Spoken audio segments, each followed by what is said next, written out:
Assalamualaikum warahmatullahi wabarakatuh. Materi saat ini yaitu tema 2 tentang Asmaul Husna. Pada minggu kemarin yaitu tentang surah At-Tin dan surah Al-Ma'un pada tema 1. Untuk saat ini kita belajar mengenai Asmaul Husna. Apa itu Asmaul Husna? Yaitu nama-nama Allah yang baik yang berjumlah 99. Tetapi untuk tema 2 yang kita pelajari adalah tentang Al-Mumit, Al-Hayyu, Al-Qayyum, dan Al-Ahad. Apa penjelasan makna dari masing-masing Asmaul Husna berikut? Yaitu yang pertama Al-Mumit, yang berarti Allah Maha Mematikan. Kenapa? Karena Allah lah yang hidup kekal dan Allah lah yang menciptakan semua makhluk hidup. Allah juga yang mematikan semua makhluk hidup ciptaan Allah. Al-Mumit artinya yang maha mematikan. Kenapa? Karena setiap makhluk hidup ciptaan Allah itu pasti akan mengalami kematian. Kematian itu tidak memandang muda dan tua, orang yang sehat ataupun sakit. Yang namanya kematian bisa datang secara mendadak. Nah, bagaimana cara meneladani sifat ini? Karena kita sebagai manusia kita harus bisa mengetahui sifat Al-Mumit ini. Nah, dengan cara apa? Kalau Allah lah yang mematikan semua makhluk hidup, nah kita harus sadar bahwasanya kematian selalu siap mendatangi kita kapan saja dan di mana saja. Dengan cara apa yang harus kita lakukan? Yaitu beramal soleh dan berbuat kebaikan agar ketika kita meninggal nanti dalam keadaan yang baik dan di akhirat kelak mendapatkan balasan yang baik juga dari Allah. Yang kedua yaitu Al-Hayyu, Allah Maha Hidup. Allah lah yang selalu hidup dan selalu mengawasi perbuatan kita. Maka dari itu kita harus berbuat yang baik. Contoh seperti gambar ini adalah bersedekah. Bersedekah adalah perbuatan yang baik terhadap orang lain. Nah, untuk Al-Hayyu yaitu yang namanya Al-Hayyu adalah Allah Maha Hidup. Allah selalu mengawasi perbuatan kita. Untuk kalian yang masih masa seusia pelajar, sebaiknya perbuatan positif apa yang harus dilakukan? Benar, yaitu adalah belajar. Kenapa? Karena belajar salah satu cara yang baik dalam memperjuangkan kesempatan hidup yang diberikan oleh Allah. Al-Hayyu yaitu Allah Maha Hidup. Allah senantiasa hidup dan maha kekal. Allah tidak akan pernah mengalami kematian.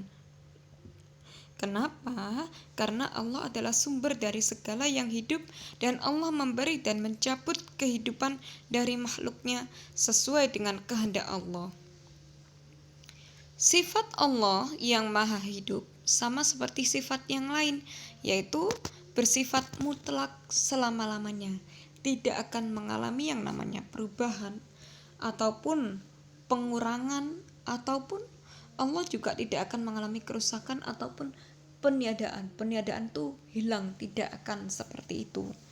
Nah, kalau Allah adalah maha hidup, maka yang namanya kehidupan itu akan kekal bagi Allah.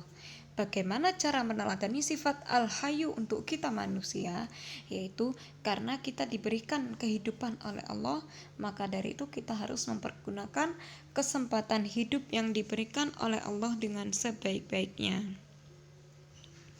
Yang ketiga adalah Al-Qayyum, Allah Maha berdiri sendiri. Kita harus bisa melakukan secara sendiri mandiri, tetapi kita juga bisa saling tolong-menolong dan membantu.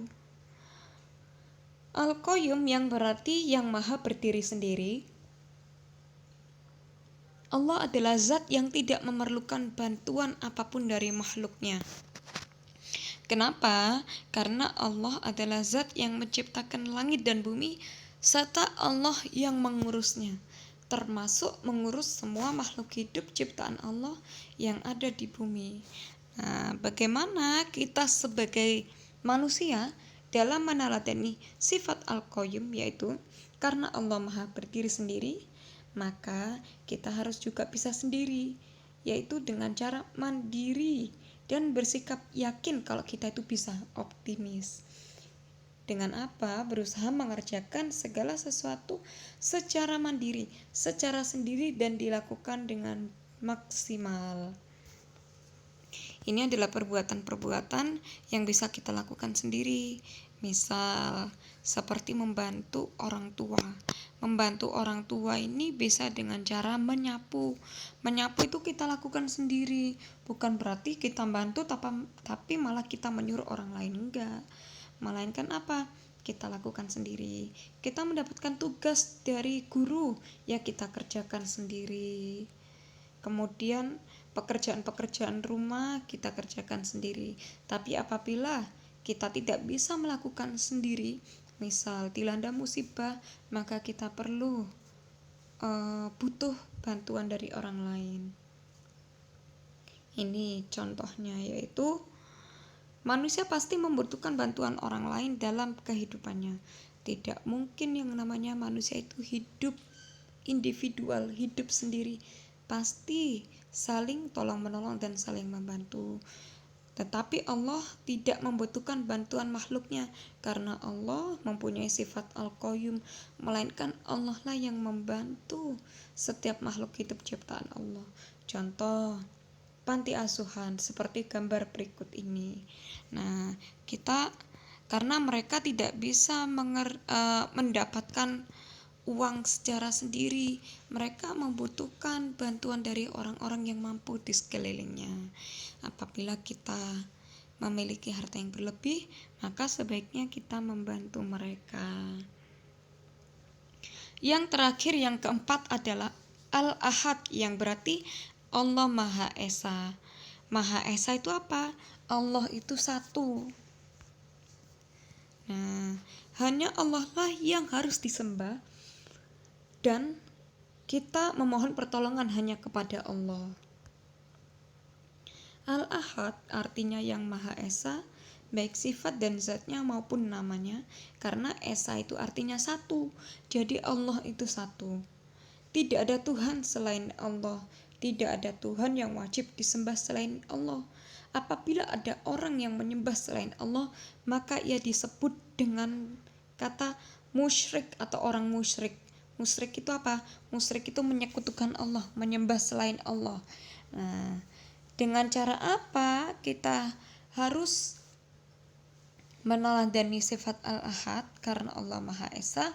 Bukan berarti kita juga Esa, enggak, melainkan kita berdoa dan beribadah hanya kepada Allah, meminta pertolongan juga hanya kepada Allah. Nah, ini ya, ini perlu kalian hafalkan, yaitu Al-Mumit artinya Maha mematikan, Al-Hayyu artinya Maha hidup, Al-Qayyum artinya Maha berdiri sendiri, Al-Ahad artinya Maha Esa. Ini perlu dihafal. Nah, untuk tugas yaitu soal kalian tulis di buku tulis PAI. Jelaskan pengertian Al-Mumit, Al-Hayyu, Al-Qayyum, dan Al-Ahad. Untuk yang kedua, bagaimana cara meneladani dari Al-Mumit, Al-Hayyu, Al-Qayyum, dan Al-Ahad? Kalian bisa mencari jawabannya ada di buku paket ataupun di PowerPoint ini. Silahkan dipelajari buku paket PAI dan kerjakan soal-soal yang ada di sana, terutama tugas yang di classroom ini. Cukup dulu dari Ustadzah. Semoga pembelajaran kali ini bisa memberikan manfaat bagi kalian semua. Wassalamualaikum warahmatullahi wabarakatuh.